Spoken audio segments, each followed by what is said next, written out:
Started recording it? Okay. Right. Okay, so a very good morning, early morning, Sunday, 7:30. So today we are going to get into a very interesting topic on the subject of compensation and performance management, which is in a way how these two are combined. So this module is performance and compensation management. So how these two are connected, how performance can be linked to compensation. So that's the basic content for today, and the lesson is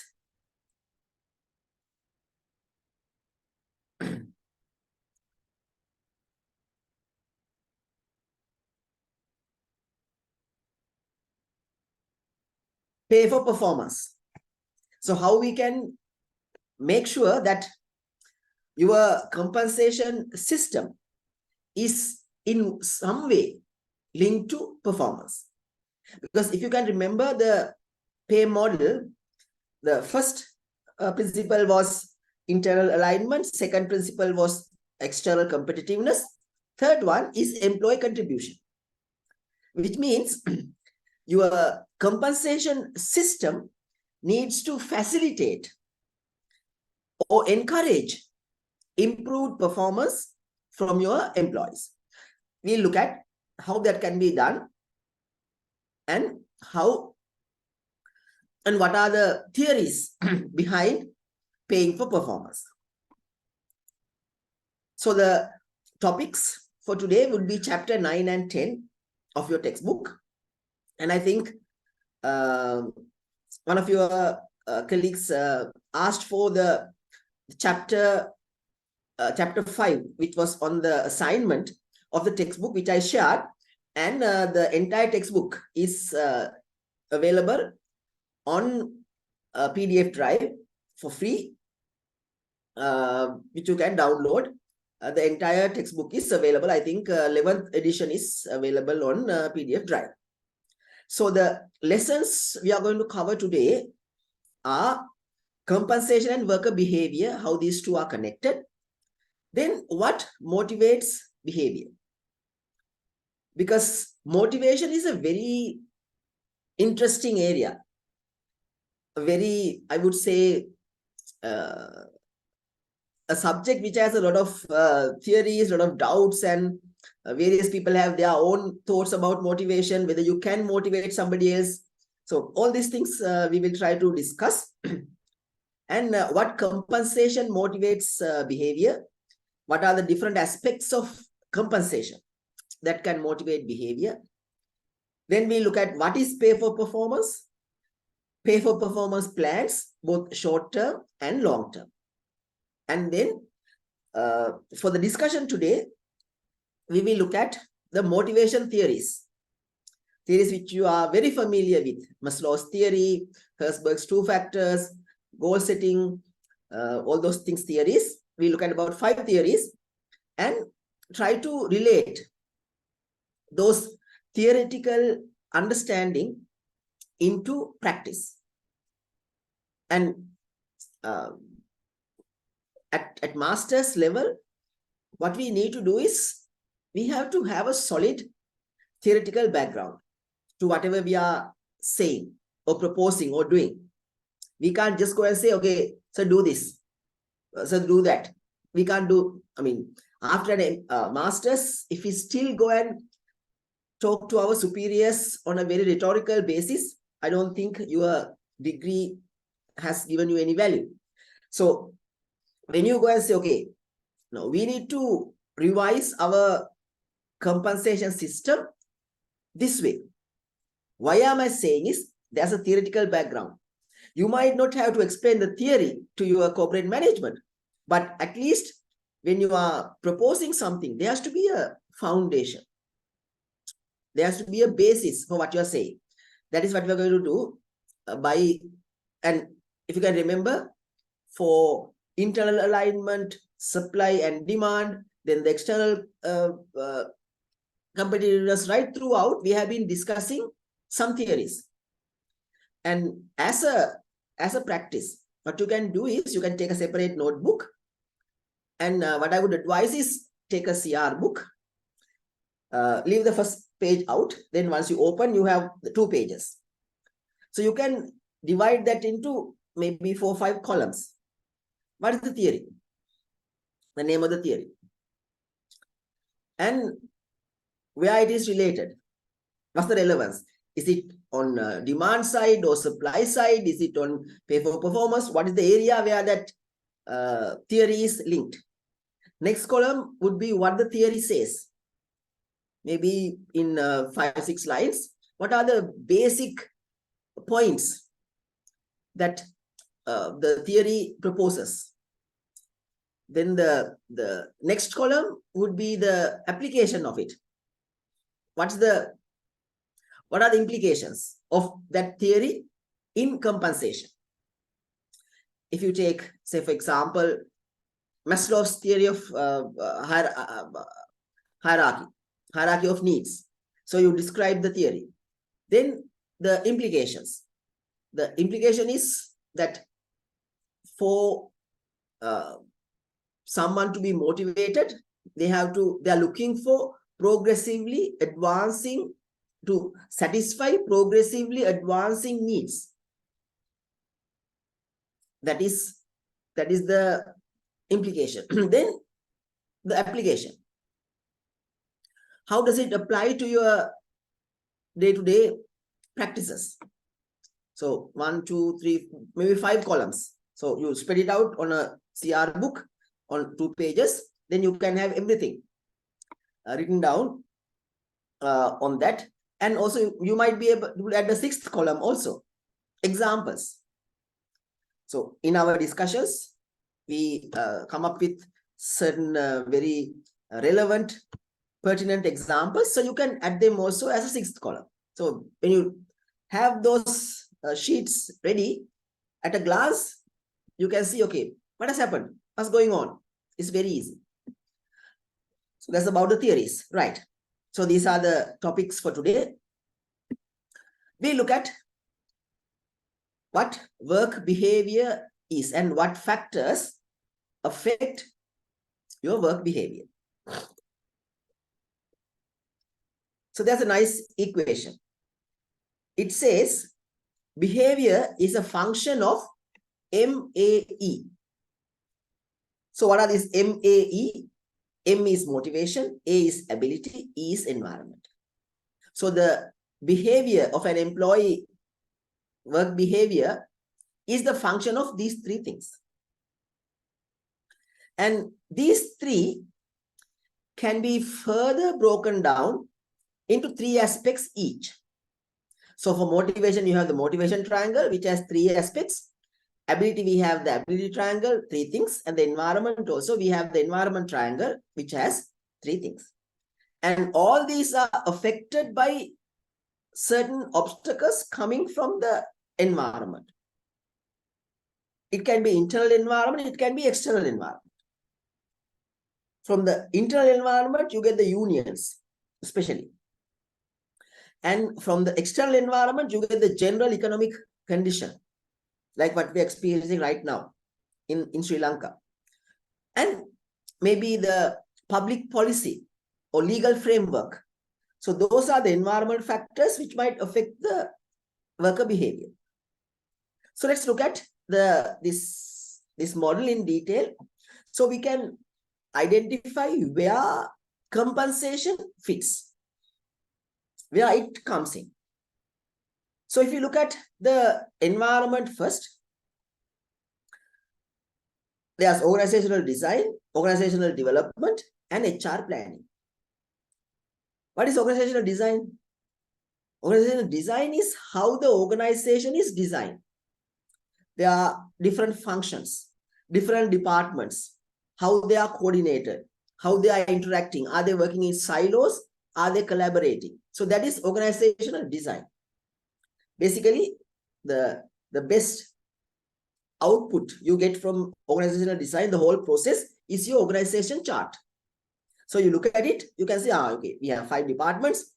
This is doing this is doing that. This has a vice president, this has a president. So all of those things can be derived from the organization chart. Then organization development. OD is a planned process where we go and diagnose organizational situations and provide solutions to improve the efficiency or effectiveness of the organization. That is OD. So through the process of OD, you can improve the efficiency of the organization. Then HR planning, a very important aspect of managing the work environment. You have to look at the demand side of it. What will be the demand forecast for the next month, next 3 months, next year in terms of manpower. It can be recruitment of new employees to fill some requirements which might come up due to expansion. Or it can be very simply upgrading their skills. So if you are going to go international, so you might plan, okay, we need cultural training. We need language training. We need negotiation training. So those are HR planning. So once you plan for all these things, then you can go to the ability triangle. So you first design the organization, then you develop it, and then plan for the future in terms of your HR requirements. Then you come to the ability triangle. What is that? You have selection, recruitment, and training. So first you start with recruitment. What is that? Recruitment is generating a good enough pool of potential candidates, potential applicants to fill organizational opportunities or vacancies. That is recruitment. So once you have a pool of potential applicants, you go for the selection. You have the first interview, second interview, maybe then a practical test, then maybe a psychometric assessment. All those things come through selection. And once you have selected the right person, you deploy them, what we call the onboarding process. Then once you are in the organization, to improve the ability of a person, you need to engage in training. And this would include both training and development, where you fill the gaps. Okay. The employee is doing a task and that needs a certain collection or group of skills, and this is where you are. So there's a gap. So that is your training. You provide the required skills to perform in a particular task. Then development is where you target your next promotion. That is in your succession planning. You plan for someone to succeed, senior employees due to retire next year. Now, recently I saw that Kasturi Wilson, who is the group CEO, Hemas, is moving. But at that level, we don't say, okay, you give 1 month and I'm going. You can't do that. So according to that news item, she's going to leave on the 31st of March. So that's about 6 months. So during that time, the successor has to be developed. I'm very sure they are in the process of either they have not identified, they are in the process of identifying who's going to be the successor.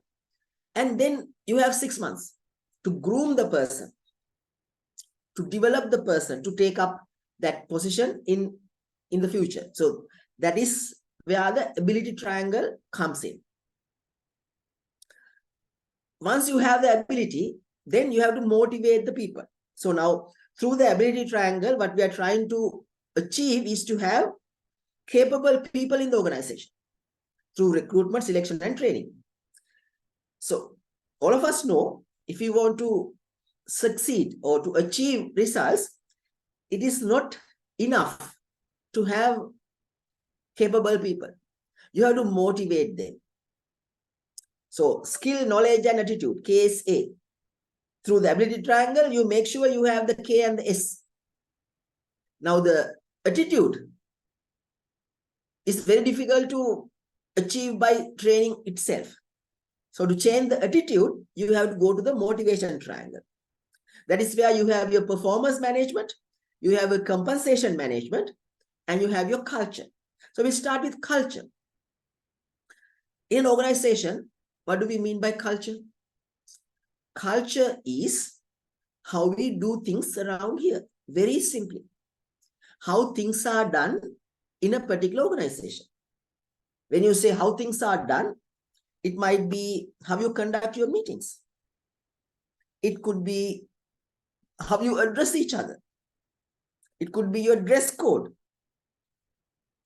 It could be your fun activities. How much of fun you have. Company functions, dinners, outings. So that's your culture.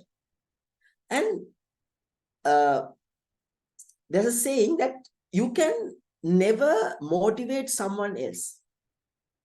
You can only motivate yourself. And if you really think about it, that's true. You can't go and say, now get motivated, please. You can't do that. The best you can do is to create the environment where they are self-motivated. So that is where the culture comes. You create a culture where the employees are self-motivated. They know how things are done.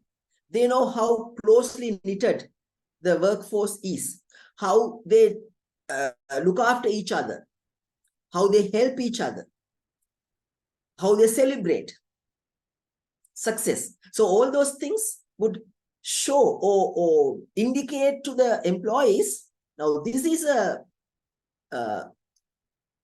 once in a lifetime place to work. So when they get that feeling, they get self-motivated to be in the organization, be with them, the commitment, the engagement, and the excellence. Then performance and compensation management. So under the motivation triangle, we have our performance management, which we have already discussed, and we are discussing right now the compensation management. So out of the 9 aspects of employee work behavior, in this module, we are covering 2. So once you make sure those things are also in place, they are properly established, then you can motivate the people. So first, you develop the work environment through organizational development and proper HR planning. Then you go to the ability triangle to make sure you have the right people.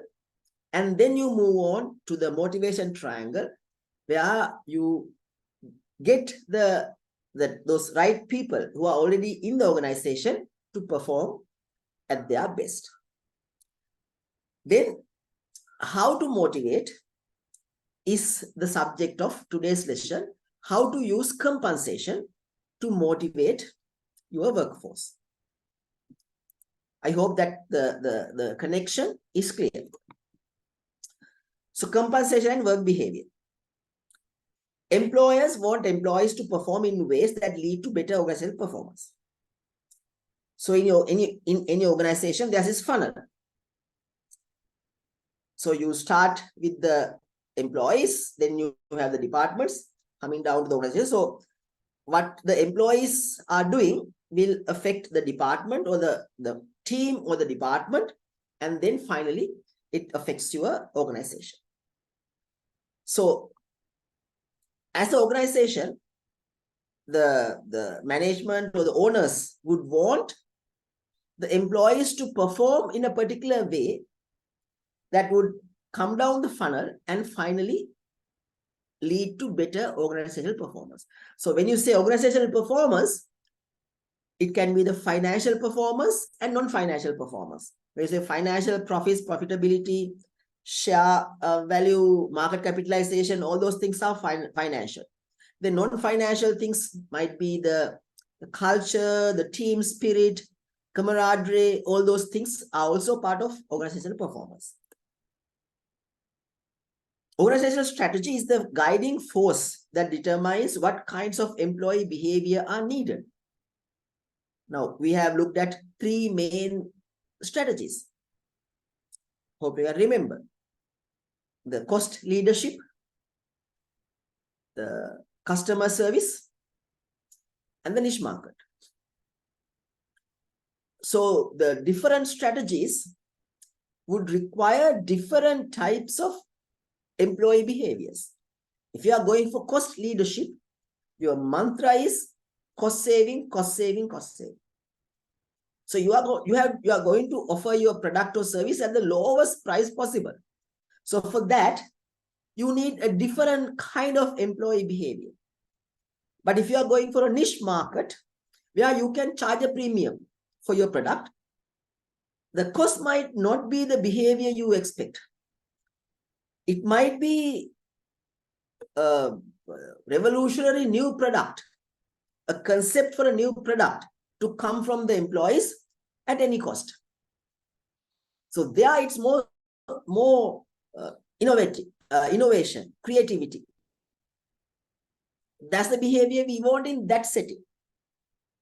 Therefore, the strategy will guide what behaviors that you are trying to elicit from the employees. So when it comes to the organizational behavior, compensation can influence at different levels. There are basically 3 levels at which compensation can improve behavior. So what sort of behavior can be reinforced by compensation? There are 3 behaviors we are trying to reinforce through better compensation practices. We are trying to attract, we are trying to retain, and we are trying to motivate. Firstly, get potential employees to apply for an accepted job offering. So to fulfill that ability triangle, you need to attract good people who are willing to join your company. And your compensation practices needs to reinforce that, which means you need to have good compensation practices which would attract potential employees. Number 1. Number 2 is retention. Your compensation practices needs to make sure that the good employees whom you have attracted stay with the organization. They don't move in 3 months, 6 months, they retain. That's the second behavior you expect. Then the third behavior you expect is to motivate employees to perform well. So you have attracted the best people and you have retained them. Now you want them to work or to perform. How can compensation do that? If you have a good, robust, effective compensation management system, you will be able to attract the best candidates from the job market, and you should be able to retain those good employees whom you have attracted. And finally, you should be able to motivate these good employees to perform well. The good employees whom you have retained to perform well. That is how the 3 levels are connected. You attract, then you retain the attracted people, and then you motivate the retained people. What motivates employees? I think this is one of the most popular, one of the 2 most, actually 3, one of the 3 most popular topics which I come across in research projects. Employee motivation, job satisfaction, retention. I would say 95% of all your research projects. So what motivates employees?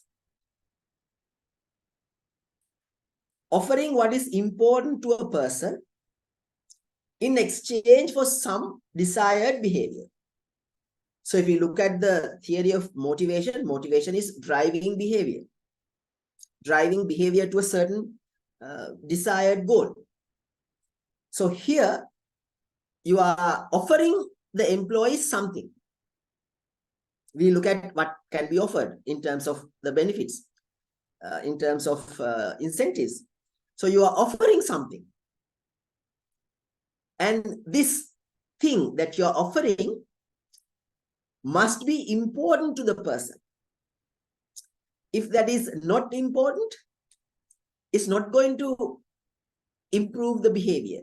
So you are giving something, offering something that is important to that particular person, and you are expecting in exchange, in return, some behavior. We will give you this, you give us that. It's an exchange.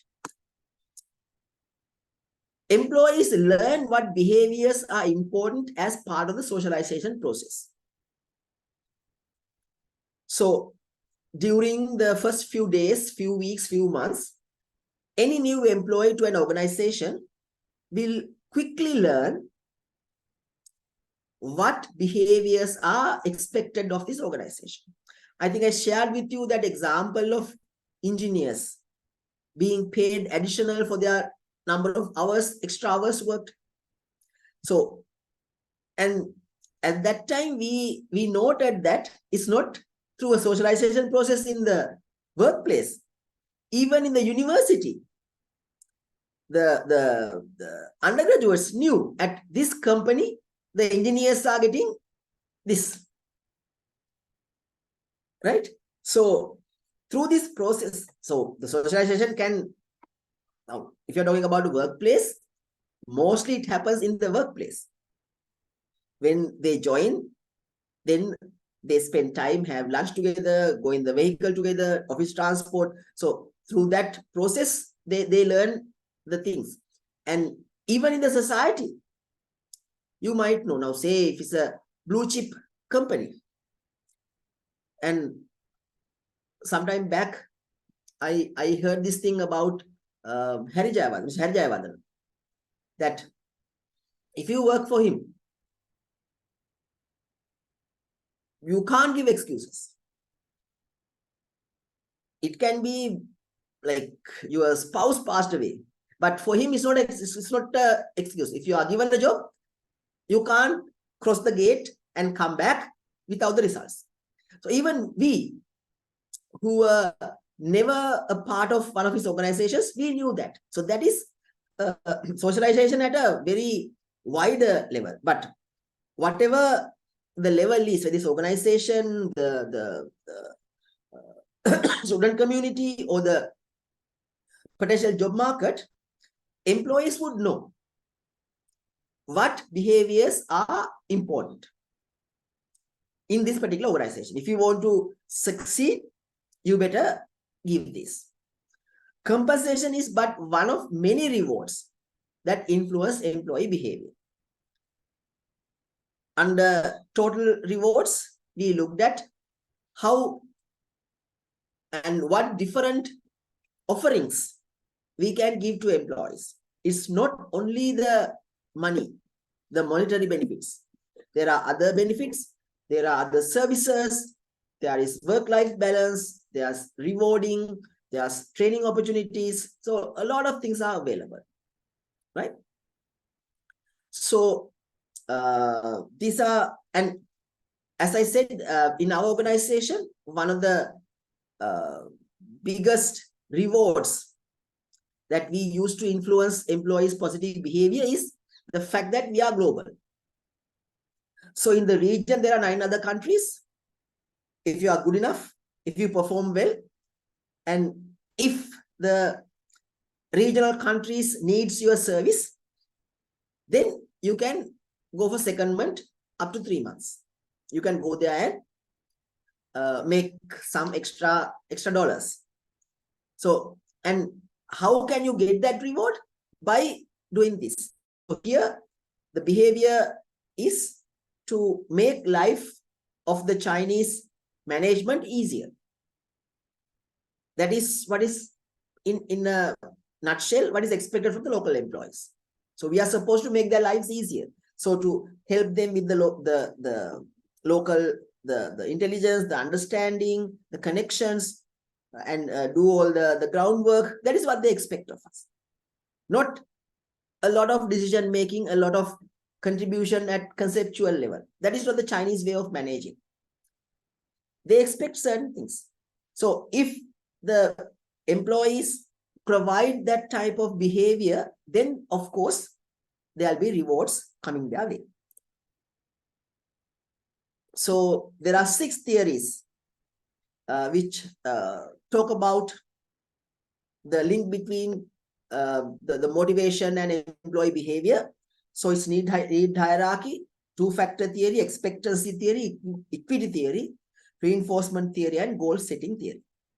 So we look at these 6 theories in a separate set of slides, where, as I said, we will look at the implications and the applications and some examples.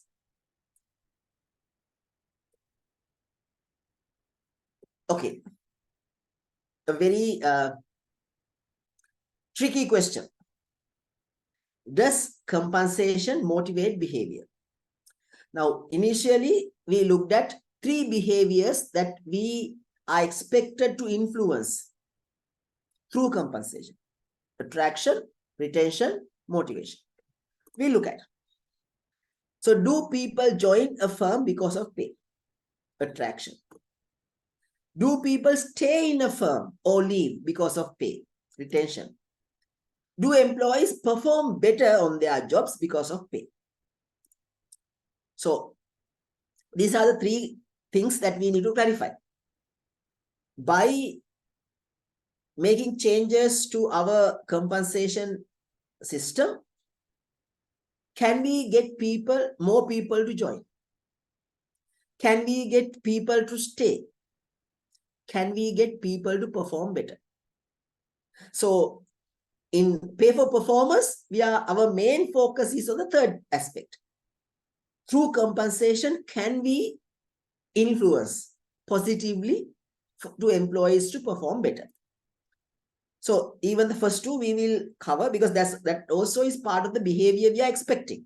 It might not be the real output related performance, but some behavior we want. Key factors affecting a person's decision to join a firm: level of pay and pay mix.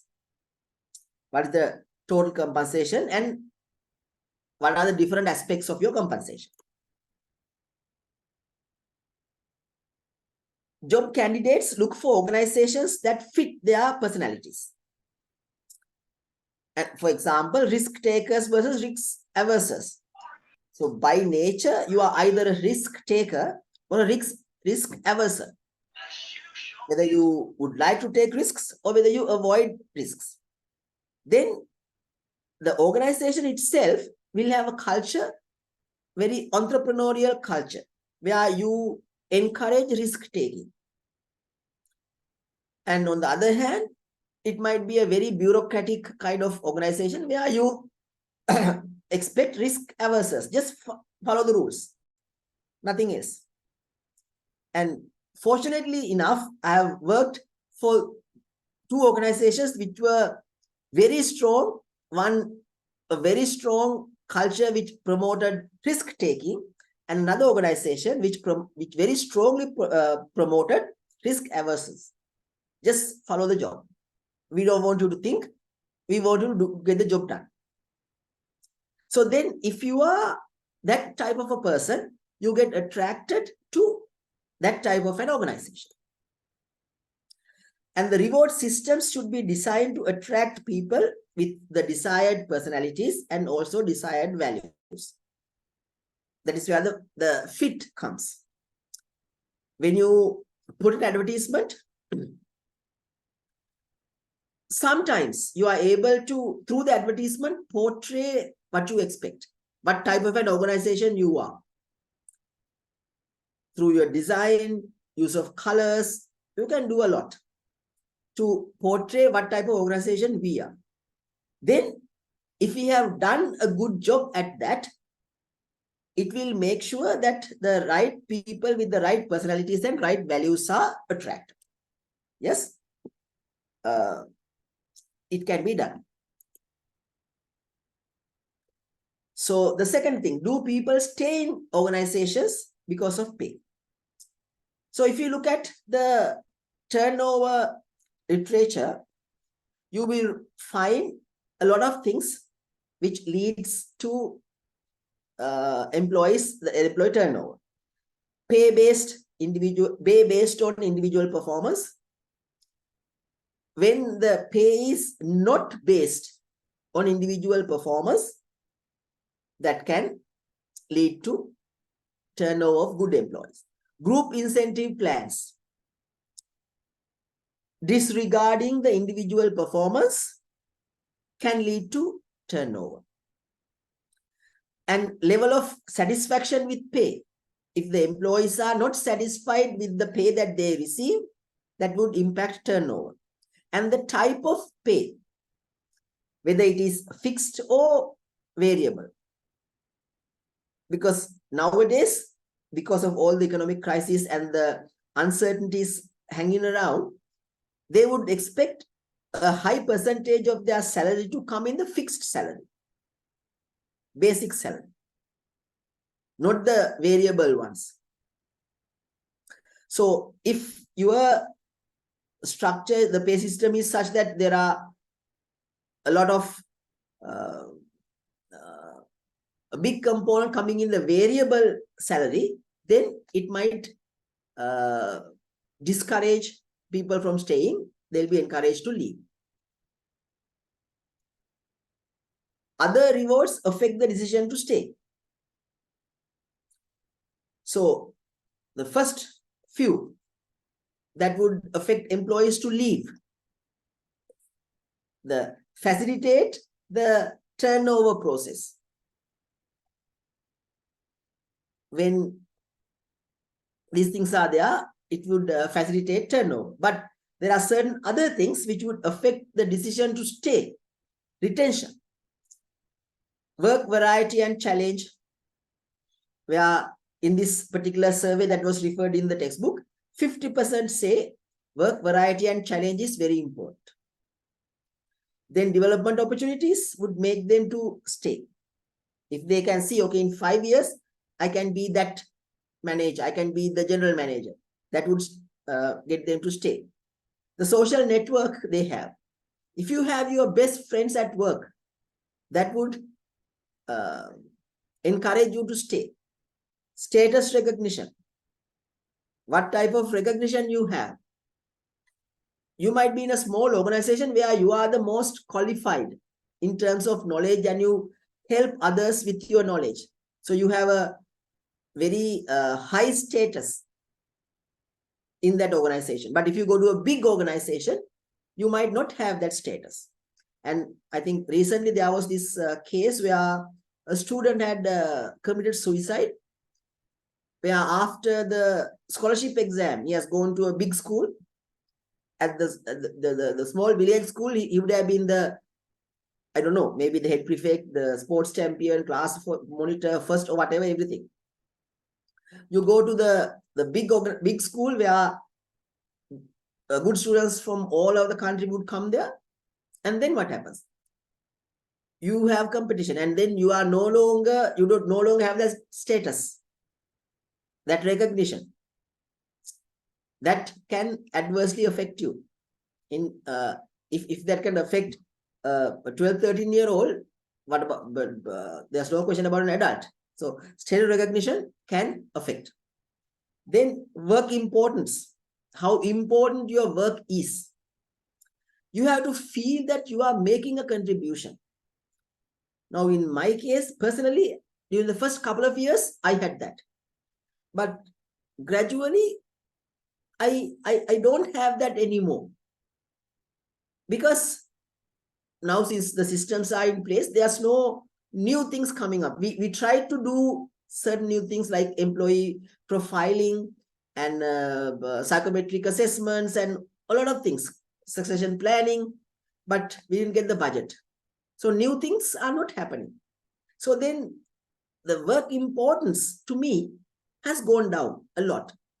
Now it's just providing reports, providing summaries of what happened 5 years ago. So those are not things that would motivate someone. But If you have work importance, yes, you would definitely decide to stay. Then the benefits. So the benefits have the least impact on employees' decision to stay. Third one, do employees perform better because of pay? Not clear if performance of individuals can be increased by tying it to pay.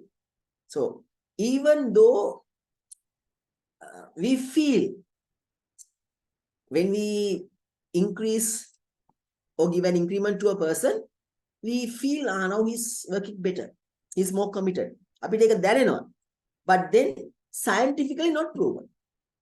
We don't have scientific evidence to show whether the increase in pay links to performance.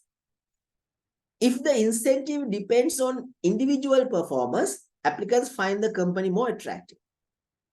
So this is where the performance incentive is linked to attraction. Team-based incentives, in contrast, are less attractive.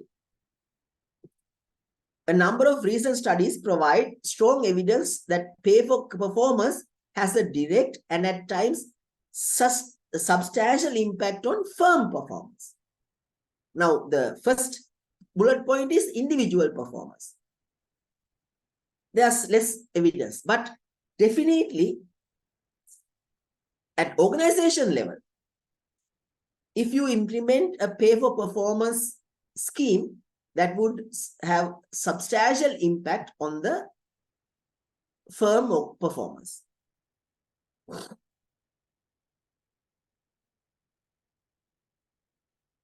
Right. So before we go into this, before we go look at the pay for performance, any questions about this, the motivation aspect? And I would like to hear from you if anyone would like to share about the motivation practices you have in your organizations. Maybe 2-3 examples. How do you embark on this journey of motivating your employees? How do you handle it? How do you tackle it? What things are done in your organization? Anyone who would like to share?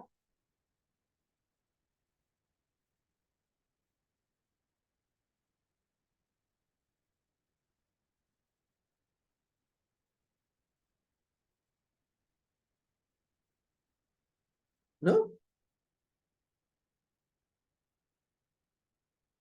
What are the practices you have in your organization to motivate the workforce?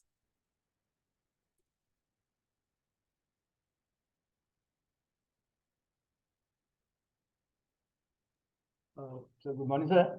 Yes, Asita, go ahead. In our organization, the employees, we have the scholarship program for our employees, the children who pass scholarship to O-level to A-level. If someone pass scholarship, grade 5 scholarship, till university time, we are providing scholarships to that kid. That kind of management there.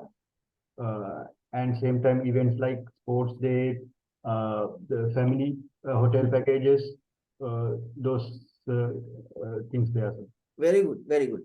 So basically what you have mentioned are what we will be discussing about these things in the next session, coming under benefits. So what are the additional benefits your organization offers to your employees? Right? It can be the day outings, the sports days, all these dinner parties and so on. And what you mentioned is very, very, I would say very powerful, because any employee, any adult will have a soft spot for their children, isn't it? So if the organization is willing to provide something, do something for your children, even if you are not treated well in the organization, you would have a real commitment to the organization, because they are looking after your children for that sake. Very good thing, right? So that becomes a motivator, a performance-based motivator, if that the benefit is linked in some way to performance. Say, for example, you might have 3 levels of scholarships, say 1,000, 750, 500. And the how much your child is entitled will, if you link that to your performance. If you are a level performer, level A, grade A performer, you get 1,000. If you are a B level, 750, C level, 500. If you are a D level employee, sorry, we will not give your child the scholarship because we are trying to help your family, but you have to earn that. That's merit based. That is the difference between a merit based pay or a reward and a blanket reward. And even if you take these bonuses, so the practice in our organization is to have 2 additional months. That's a blanket. Whether you perform or not, whether you have received warning letters and whatever, you get that additional month salary in June and in December. And there was a lot of resistance against that. Then we introduced the excellence in performance reward, again twice a year, once in March and once in September. So every quarter there's a substantial money component coming your way. March, June, September, and December. The second one was much popular. Now, the first one was the fixed bonus was popular among the employees, but not the management. Second one was popular with the management, but not with the employees. When you have a fixed bonus, you know whether you perform or not, you get it. So you're happy. But the second one, you have to earn. If you have a warning letter, you won't get it. If you don't perform, you don't get it. So then generally, now I think we have discussed this earlier as well, the entitlement mentality. We are entitled for that. එහෙම නිකන් ඉන්නේ. එහෙම වුණාම අර earn කරලා ගන්න ඕන එකට පොඩි අකමැත්තක් තියෙනවා.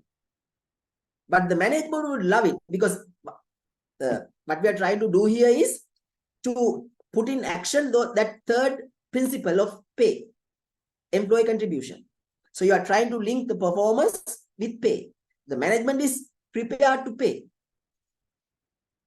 anything as long as you provide the results, right? So likewise, and I can remember when I was at this construction company, we used to, after project is completed, do the full the cost analysis and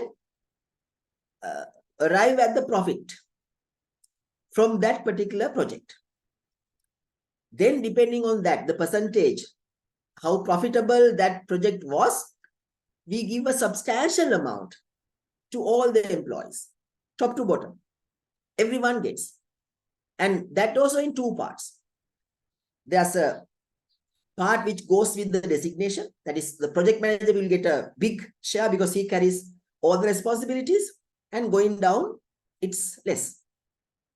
So likewise, and I can still remember there was this project, the Siemalandu Akkarepattu Pothuwil Road, which was done, and the profit from that project alone at that time when we did the calculation was 1 billion rupees.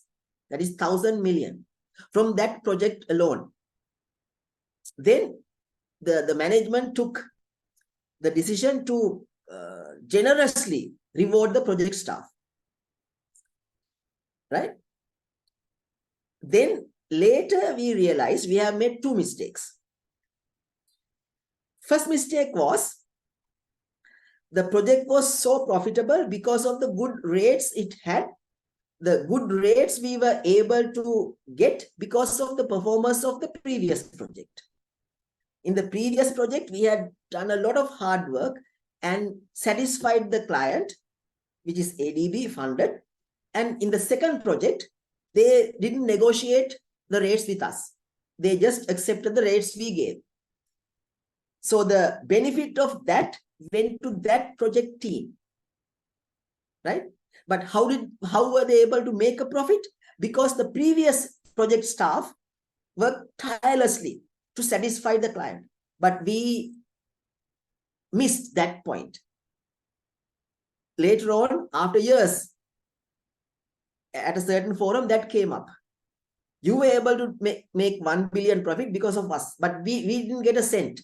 You got everything. So you have to be very careful in doing that, right? And the second mistake we made was we based the calculations based on the reports or the financials they provided. But years, not years, even a decade after that only we realized the project team had cooked the numbers. It was not that profitable. And there were some payments, and years later, some suppliers were coming with bills that were not paid. So a lot of issues. So yes, to encourage the performance, you have to pay for performance. But there are a lot of irregularities that can creep in. If you don't measure the performance properly, if you don't really reward the right person for that performance. So I gave you an example where things went wrong.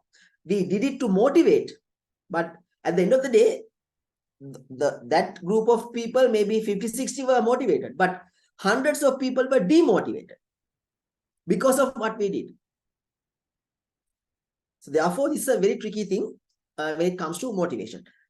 Any other example who would like to share? So thank you very much, Asita, for sharing. One person to share your practices. Yes, Niru. Good morning. In our organization, there's a award ceremony. It's based on the performance, and considering the all branches in our network according to their gradings, we are conducting a performance analysis according to the leaderboards and all different categories. Then finally, at end of the year, we are selecting the best branch at each category, and the team will be offered a foreign tour according to their gradings, and even the local tour, and even a day outing likewise. And also when it's come to the actually for the banks, individually for the staff members, we are having the concession rate for the loans. That is the best thing that employees are getting on, and other than that, the medical benefits. And as Asita said, there are some schemes giving the scholarships for the our little ones. Likewise, there are so many things. The best thing is that performance is linked with their whatever the rewards at the end of the year. Right. So yes, of course. So the point that you the very pertinent point is that when we are trying to design these benefits to motivate people, you have to consider the whole workforce. There might be a certain group of people who are really willing to show the results and get the reward.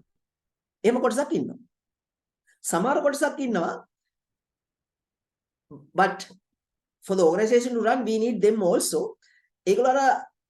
Outstanding performers never, but they do the bulk of the work. They are not outstanding performers. They are doing the thing which keeps the organization running. But you have to give some sort of reward for them also. So if you only reward the best performers, then you're going to lose a majority who do, I would say, satisfactory work. So if you try to replace them with good performers, you are not, I mean, there's a bell curve එක කැමසිම තියෙනවානේ. So මේ පැත්තේ පොඩ්ඩයි ඉන්නේ. So majority would be the middle part. So as you rightly said, yes, to recognize the performance of good performers, you have the rewards, those things linked to performance. That's fine. In addition, you have the benefits you give to all the employees. like the concessionary loan rates. So that's not linked to their performance. So any employee who's in the organization would be entitled for that benefit. So therefore, next week we'll discuss this in detail as well. When you are designing benefits, yes, you have to cater to the larger, the average, and also you have to cater to the smaller exception. If balance, then you will have a beautiful reward system going. Super. That's the time. 8:33. Right. So we will finish a couple of more slides and take the break.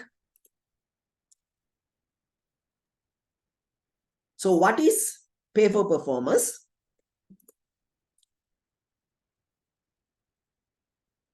Pay for performance is pay that will vary with some measure of performance. It can be individual, team, or organizational, and signal a movement away from entitlement.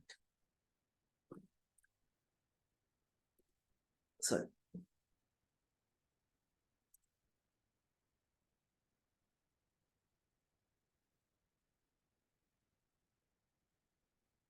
So there are few important elements in this definition.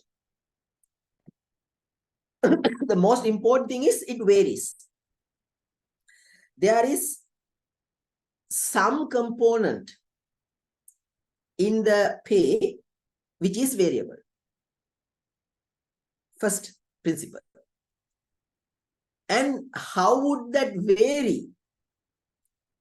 It's not because you are the MD's niece or GM's nephew. That variance is due to individual, team, or organizational performance. In certain cases, we go for individual performance. In certain cases, we go for team performance. And in certain cases, we go for organizational performance. Now, the example Niru gave, okay, end of the year, individual you get, sorry, is a team performance. For that branch, you get. And within the branch, depending on your contribution, you get different, either foreign trip or a local trip or a day outing, whatever. So likewise, and the organization. And in our organization, we have practiced, okay, at every year that the money allocated for that performance excellence award is decided by the top management, depending on organizational performance. If it was a good year, yes, you give a good bonus. If it's a bad year, sometimes you might not give, because during the COVID, most of the organizations didn't give bonuses, and some did, but less amount. So that pay will be a measure of performance. And the most important thing is that if you have a very strong pay for performance system in your organization, you are sending out a very strong message saying that we are trying to move away from entitlements. අපි තවදුරටත් entitlement වල පස්සේ යන්නේ නැහැ. We want to move away from entitlements and go for merit.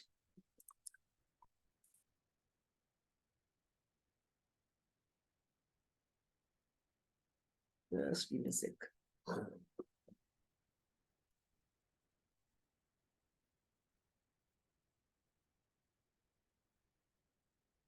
So effectiveness of, why is this? I'm getting a window. Okay. The effectiveness of pay for performance plans. Yes, it is based on certain theories. It has some foundation basis, but you can't say it is effective always. Effectiveness of pay for performance plans are dependent on few things. The efficiency of the plan. How efficient the entire plan is. The strategy you are having for it, the structure, whether it is decentralized, because if you are trying to do this from a very central location is not going to be very efficient. And the standards that you use, the objectives, the KPIs you have, the measures and the performance measurement tools you use, who is eligible and how the funding comes, how much of a total funding. So that is about the efficiency of the plan. Then the equity and the fairness.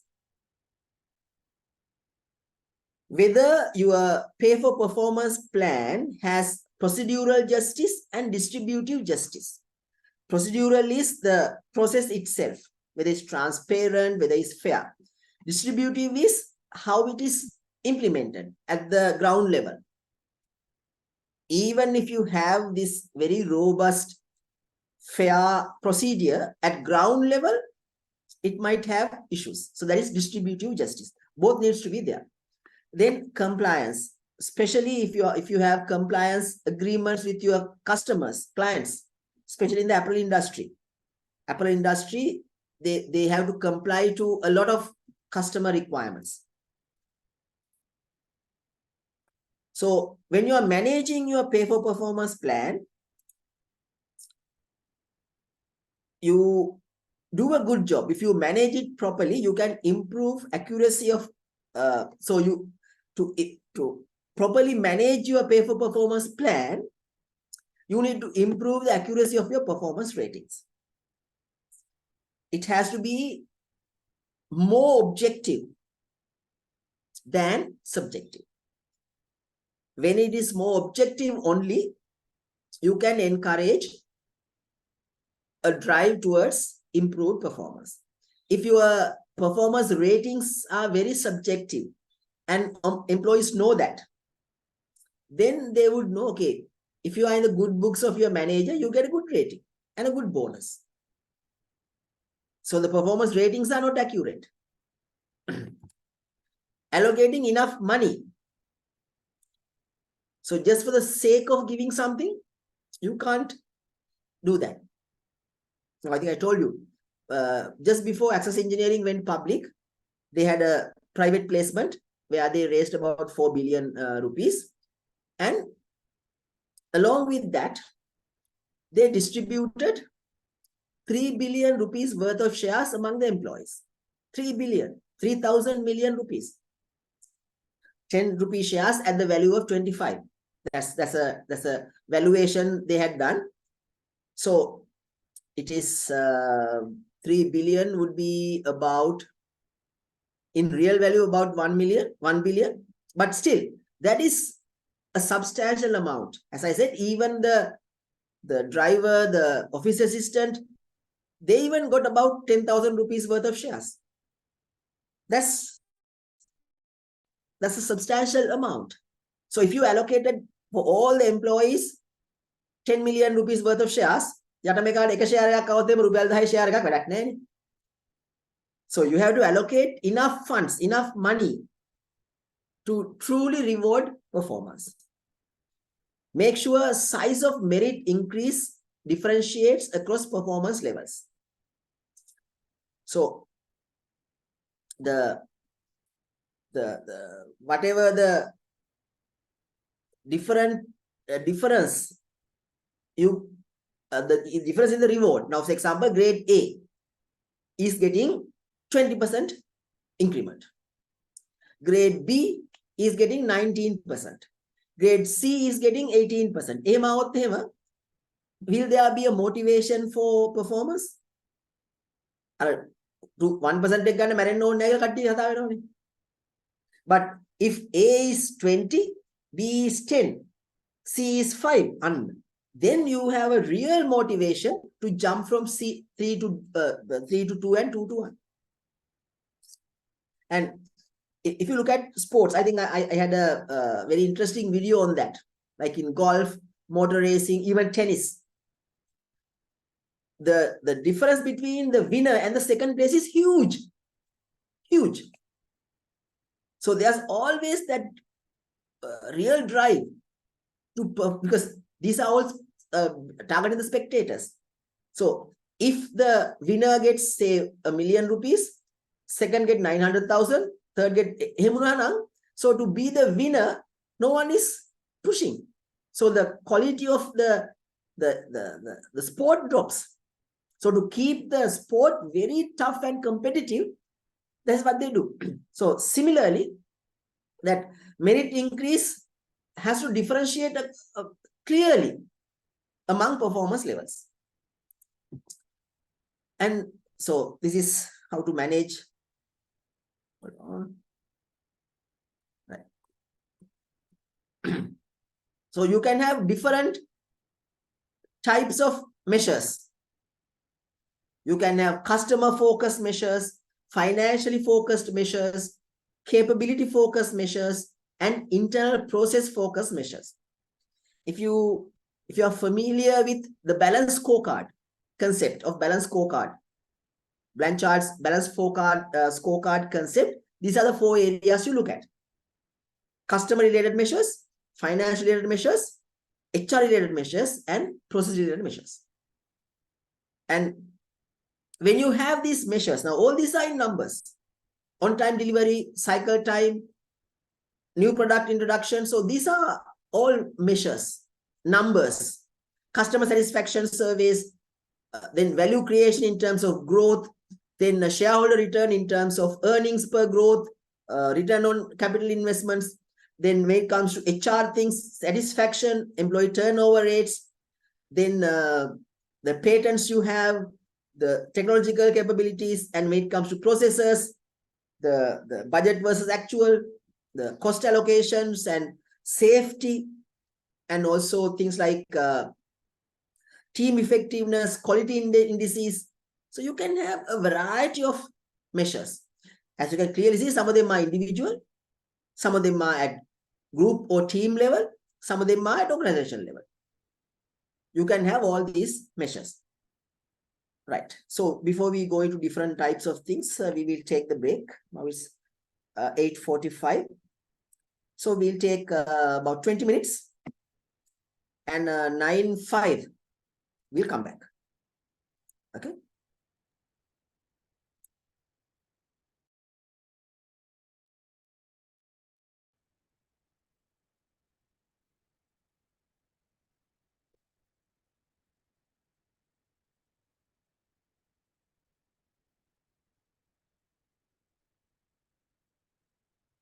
Right. We start. So when it comes to the performance plans, pay for performance plans, you can have short-term and long-term. So when it comes to short-term performance plans, there are different options. First is the merit pay. That is increase in base pay based on how highly employees are rated on performance evaluations. Now, as a general rule, in our country, we are used to having these annual salary increments, right? So rather than giving it as a fixed rate, like maybe based on inflation to everybody, you can link it to the performance. Then it becomes merit pay. Lump sum bonuses, year-end payment that does not build into base pay based on performance. So in our organization, we used to give that. Before COVID, we had. Now this year, we're going to resume it. What we call the excellence in performance bonus. There's a lump sum. It's not added to the basic salary, but given as a lump sum twice a month, March and September, twice a year. Individual spot awards for exceptional performance or special projects. For example, you lead the team through a very tough assignment, a project, and you achieve the results, perfect results. So that's a spot reward you are given, short term. Then you can have incentive plans, offer a promise of pay for some pre-established level of performance. If you achieve this level of performance, you get this. If you achieve this, you get that. Then those can be individual and team.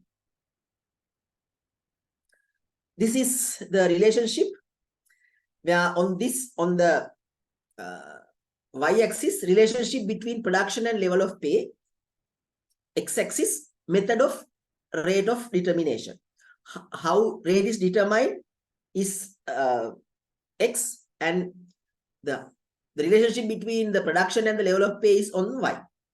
So you can have units of production per time or time period per unit production. Now, these are individual incentive plans. If you can look at this, the last one, the incentive plans. So this is how you work individual plans. So how to determine the rate? It can be units produced per time, say units per day, or it can be time per unit. How many minutes per unit? Two things. And the pay can be constant function of the production level. Pay varies as function of production level. Pay constant means if you produce 10, you get 10. If you produce 20, you get 20. If you produce 30, you get 30. So there's a constant relationship. But the second option is say if you produce 100, you get 1 rupee per unit. If you go 100 to 200, you get 2 rupees per unit. If you go more than 200, you get 3 rupees per unit. The rate differs, right? So these names, you don't have to remember at all, right? These are some of the names given, and even some organizations have these kind of practices. Absolutely no one would use these terms to name them, right?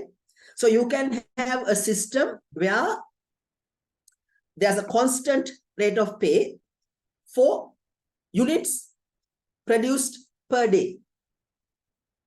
That is one.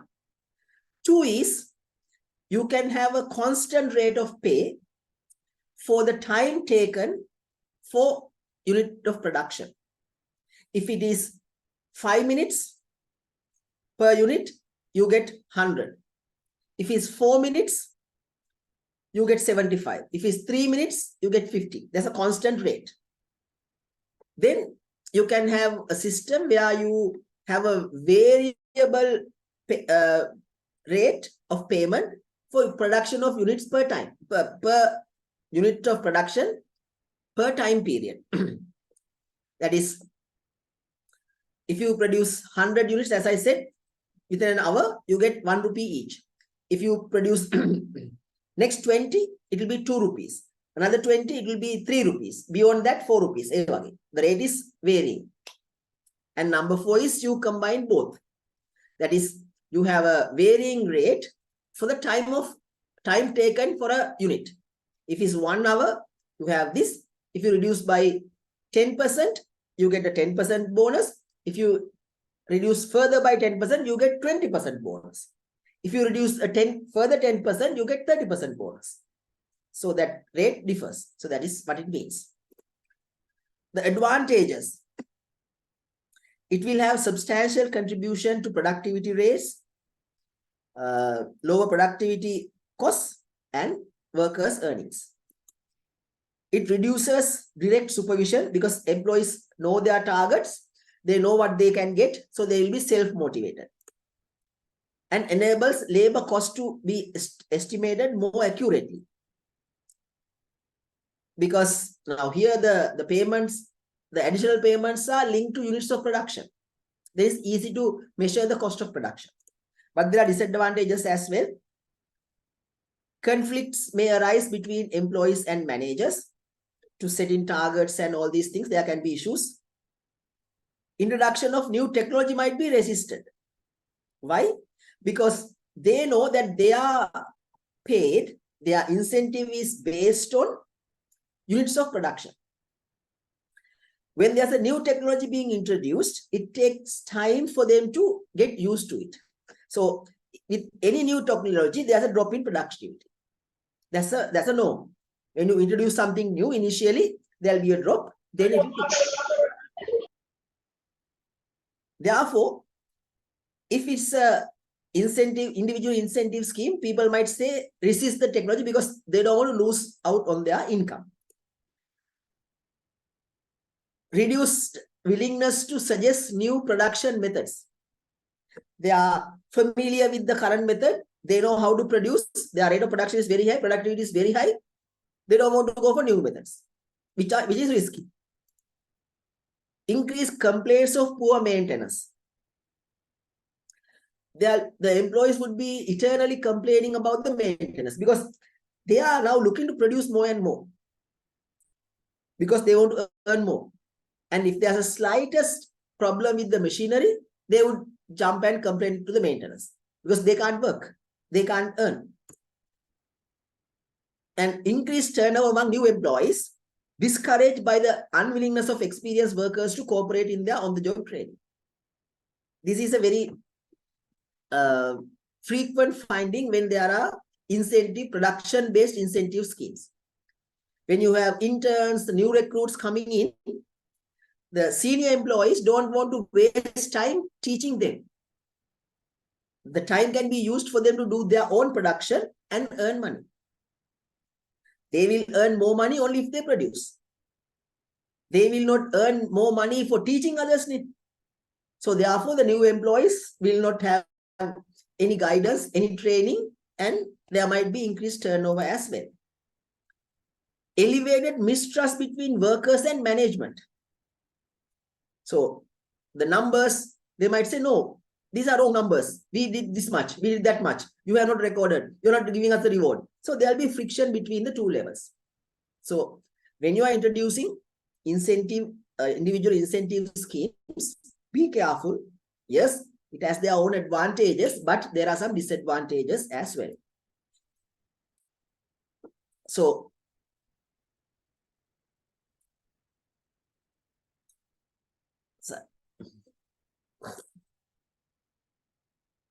then we come to team incentive plans.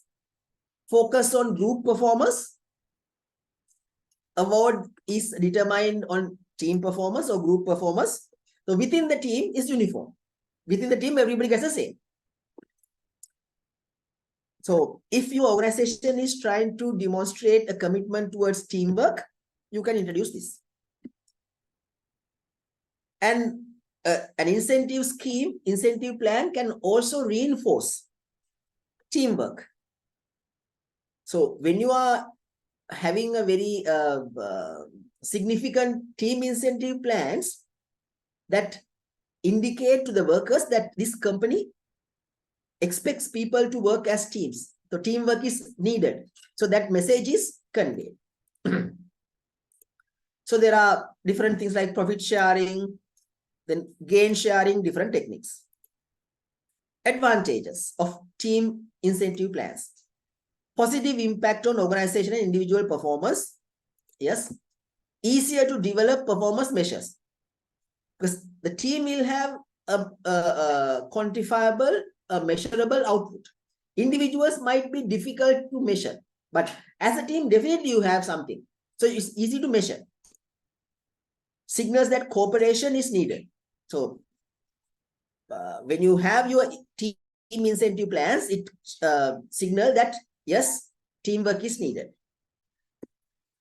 Teamwork needs with enthusiastic support from most employees. Everyone likes to work in a team. So you would have the camaraderie. So only a very few would not like that. So generally, it is accepted. May increase the participation also. Disadvantages, line of sight would be lessened. That employees may find it more difficult to see how their performance affects the incentive payout. Now the team is getting the incentive. I'm doing the people's part. I'm doing the finance part. I'm doing the IT part. So what is my contribution to the team performance? A line of sight may lead to increased turnover among top individual performers who are discouraged because they must share with the lesser contributors. Differently, now this happens with the assignments, isn't it, right? So the group gets say 80 marks, and you very well know out of the 80, you did the 70, and all other 5 did only for 10, but they can't help. Everyone gets the 10, 80, right? So same thing happens here. The better performers might get discouraged, demotivated. Increased compensation risk to employees because of lower income stability. Because if it is individual, you are in control. You can control what you get. But in a team, it's very difficult to control the team outing. And I was having a chat with my eldest son recently. He just completed his degree. About this, he was saying, Tati me parna first class there's a lot of group assignments. Right? There's a risk of getting the results. Why? Because man kochchara ada karat anik patten support එකක් නැත්තම්, because it's a teamwork. Right? Yes, you might be able to do lion's share of work, but ඔක්කොම කරන්න බෑනේ. So therefore, similarly, in a work setting, there's a risk of income stability. Mama, I'm doing my same level of production, the output, performance, but the others might have variable performance. Then what you are getting is what the team performance. So you don't have, you have less control over that as opposed to individual incentive plans. So there are some, there's a comparison between individual plans and group plans, when to choose an individual plan, when to choose a group plan. So if you have good measures of individual performance, task accomplishment is not dependent on performance of others. You go for an individual plan. Clear? If output is group collaborative effort, individual contribution is not assessed, cannot be assessed, then you have to go for group. See the difference? Then when it comes to adaptability, individual performance standards are stable. Production methods of labor mix is constant. It's not changing that much. Then you can go for individual. But if the things are changing rapidly, then you have to go for the group plan.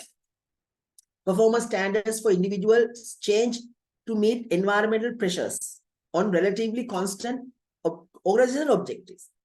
But because the things are changing, you might make changes within the team. Adapt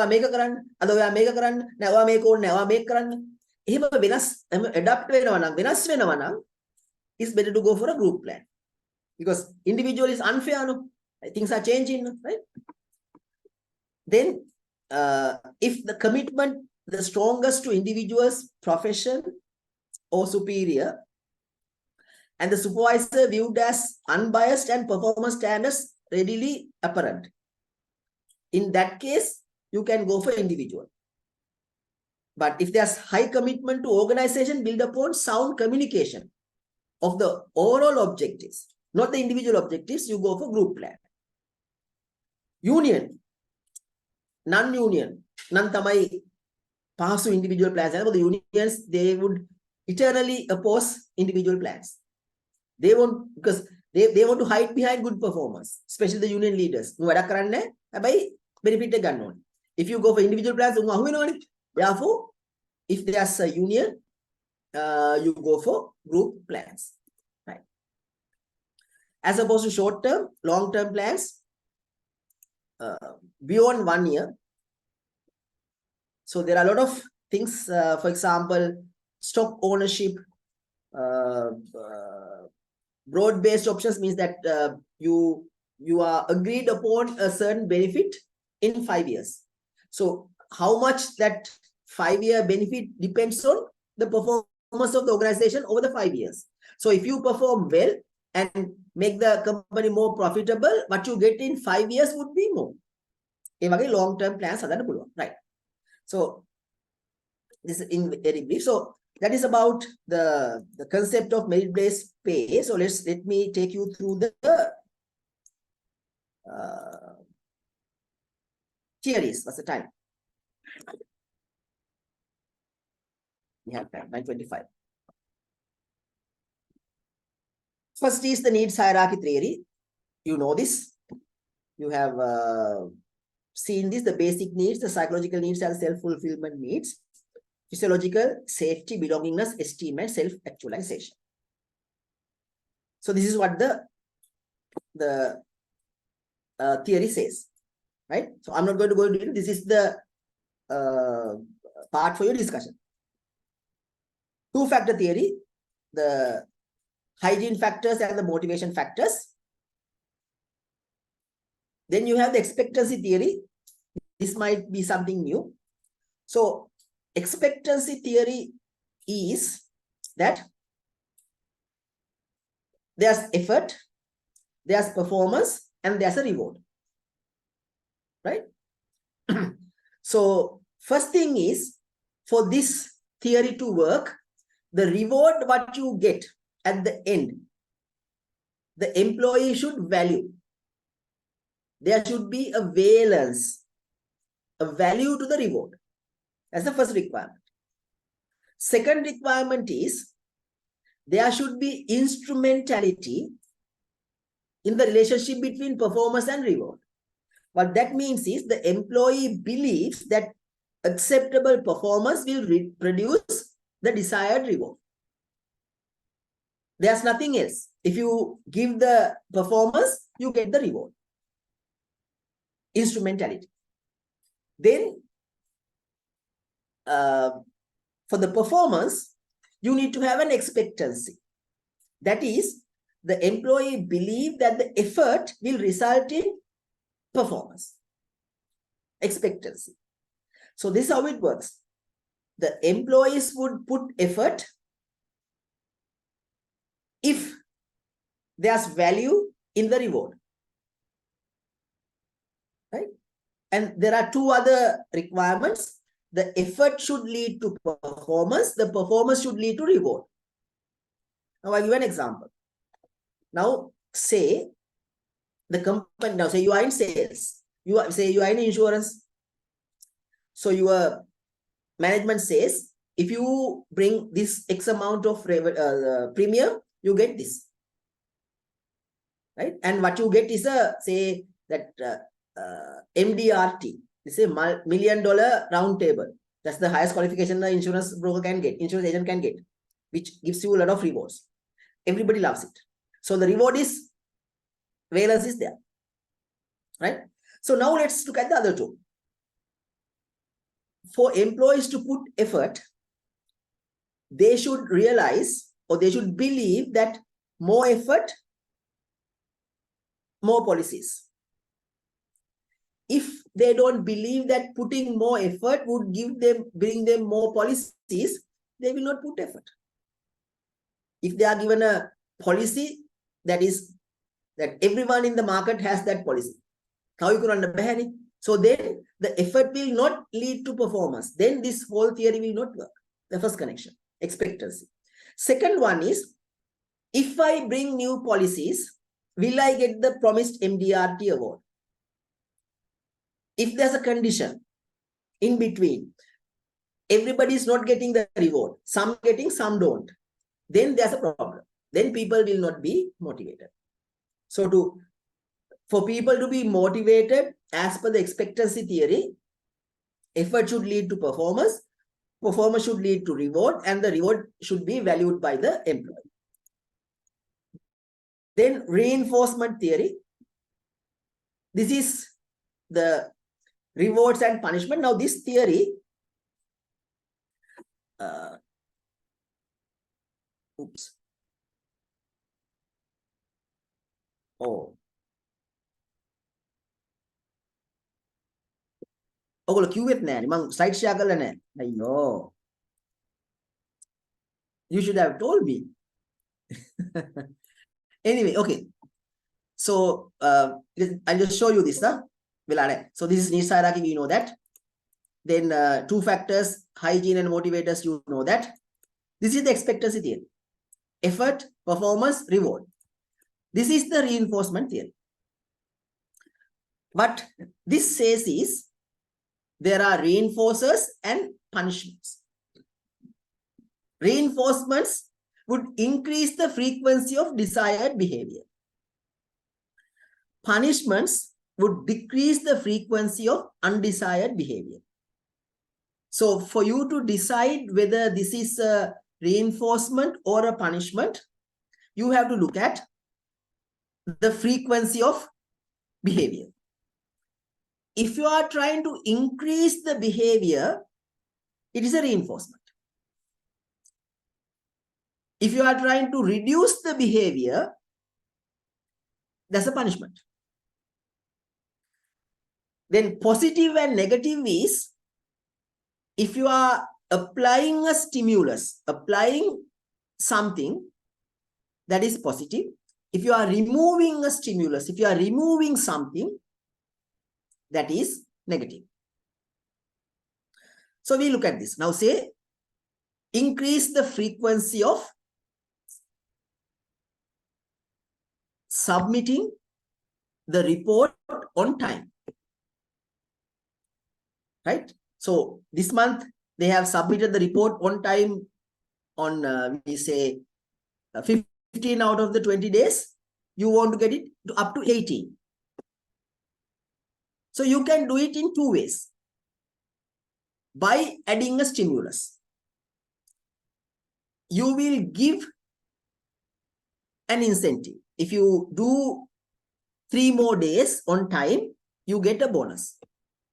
So the timely submissions will increase.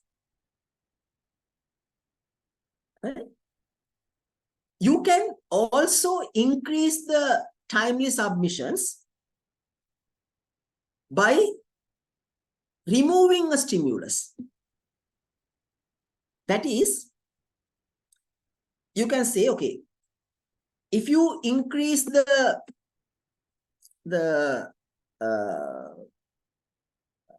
timely submissions of your reports, I will reduce the time of supervision. මම ඔයාලට කරදර කරන වෙලාව මම එන්නේ නැහැ ওই පැත්තට. මට වෙලාවට දෙන්න. Right? එතකොට what are we doing? We are removing a stimulus. So we are removing the stimulus of going and checking their work every day. So they would want that to be reduced. නේ? කවුරුත් කැමති නැහැ නේ ඇවිල්ලා boss හැමතිස්සෙම මගේ වැඩ කරලා බලනවට. So then to reduce that burden, you will increase your timely submission. දෙකේම වෙන්නේ timely submission එක වැඩි වෙනවා. Performance, behavior increases. In one, you add a stimulus. In the other one, you remove a stimulus. Right? Then punishment, undesired behavior, coming late. You have attendance problems, right? So your management wants you to reduce the late attendance. Positive, you give a stimulus, right? That is, if you reduce the number of late attenders, you give a punctuality bonus. So when the punctuality bonus is given, the late attendance will reduce. Right? So there's a reduction in the undesirable behavior. That is, you can add a positive also. You can give a punishment. You will say, I'm going to give you a warning letter if you get late. Right? So the warning letter is going to act as a positive punishment. Because of the punishment, your late attendance would be reduced. Then your negative punishment. When you come late, you have to work extra hours. That's your punishment. So the negative punishment is to reduce the number of late attenders. You reduce the number of extra hours you have to work. Right? So because the employee wants that desired thing or that stimulus to be reduced, they would reduce the undesired behavior. Right? So for reinforcements, you add a positive stimulus and you remove a negative stimulus. For punishments, you add a negative stimulus and you remove a positive stimulus. This is a bit complicated, so you have to learn that properly. Right. Then the last one, goal setting theory. So if you have specific, difficult enough, sufficiently difficult goals, they will be committed to achieve and they are accepted if they are participating in the goal setting process. Then they would have motivation, intention to work towards the goal, and that would lead to the organizational performance, high performance. So here, for the goal setting theory to enhance or to facilitate employee motivation, the goals have to be specific and difficult. There has to be participation by the employee in the goal setting process, and the goals are made public, and the individuals have focus, and they have their own sub goals to go with it. Under those conditions, this can lead to motivation, right? So this is how it is done, right? So we have 1, 2, 3, 4, 5 needs hierarchy, 2-factor, expectancy, reinforcement, and goal setting. Just give me a second. Sir, can you drop this into the WhatsApp group, sir? Yes. I'll do that. I'm just going to add the numbers and put it in the WhatsApp. Hold on. Thank you, sir.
Just give me another minute.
Right. So I'm going to share this.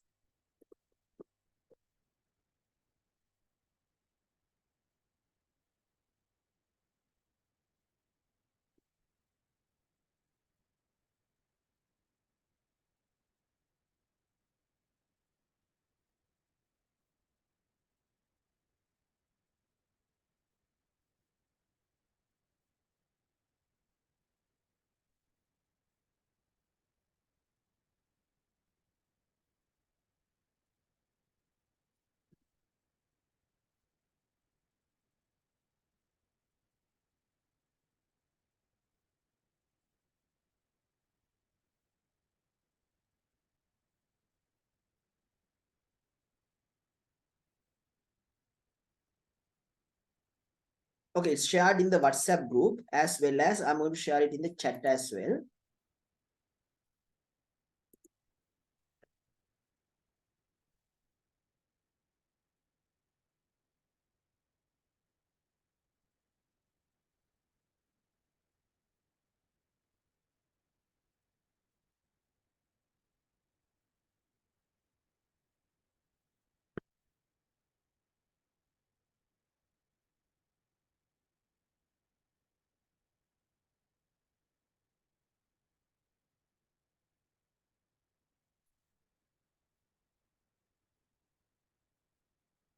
Right, so it's almost 9:45.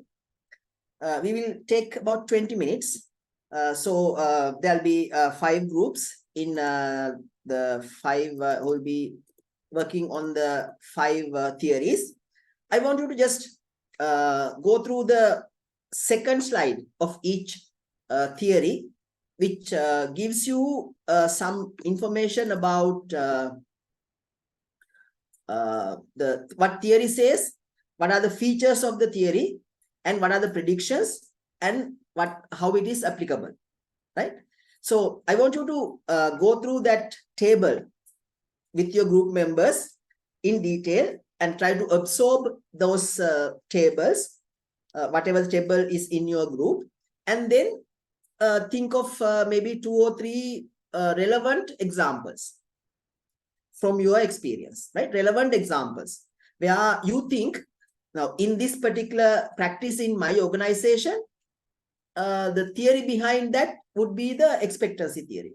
In this practice which we have in my organization, the theory behind would be goal setting theory, right? And wage examples දෙකක් තුනක්. Main thing is to discuss this table.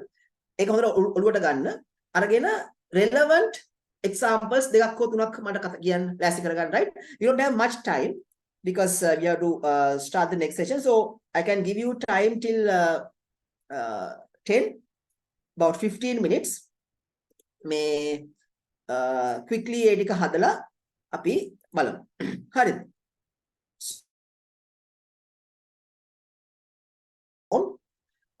Like before.